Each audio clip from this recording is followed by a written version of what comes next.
देता तुझ्या भुजन वर्णवनाच्या शुभांच्या मावळ्यांवर. आई जिजाऊचे पुत्र बोल रहे बैठकी छत्र. आई जिजाऊचे पुत्र बोल रहे बैठकी छत्र. महाराष्ट्राच्या अस्मितेचे मानबिंदू स्वराज्य संस्थापक राजाधिराज महाराज श्रीमंत श्रीमान योगी श्री शिवाजी महाराजांना मानाचा मुजरा. सर्वप्रथम मी आपल्या सर्वांना शिवजयंतीच्या हार्दिक शुभेच्छा देते. आदिलशाही निजामशाही सत्ता याच्या दुर्लभ पद्धतीने महाराष्ट्रातील जनता अगदी त्रस्त झाली होती. अशा वेळी 19 फेब्रुवारी 1630 रोजी शिवनेरीवर एका तेजस्वी ताऱ्याचा जन्म झाला. तो तेजस्वी तारा म्हणजे राजे शिवछत्रपती.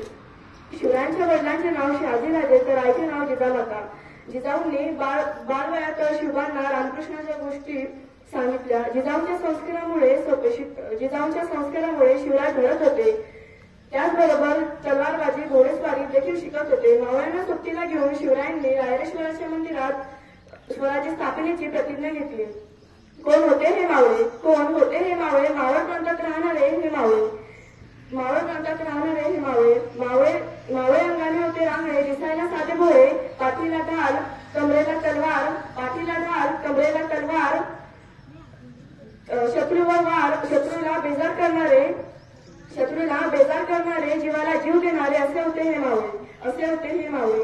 शिवरायांचा हिंदवी स्वराज्यावर आगेकूच चालू असताना 1659 साली अफजलखानाच्या रूपात एक मोठे संकट आले. अफजलखानाच्या रूपातील वादळ अगदी प्रतापगडापर्यंत येऊन धडकले होते. जो तो चिंतातूर होता आता राजांचं काय होणार? तहाची बोलणी दोन्ही पक्षांकडून सुरू झाली. शेवटी प्रतापगडाच्या पायथ्याशी भेट घेण्याचे ठरले. भेटीच्या दिवशी काय झाले?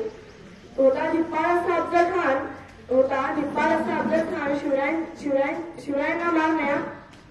शिवरायांना मारण्या हाताखाली दाबली मान. दुसऱ्या हाताने केला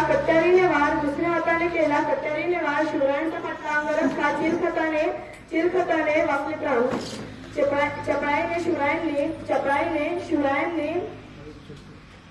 चपळाईने शिवरायांनी खानाच्या पोटावर वाघनख्याने केला वार.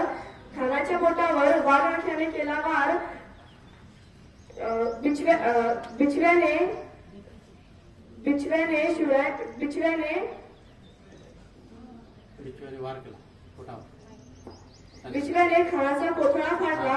बिचव्याचा खानाने कोथळा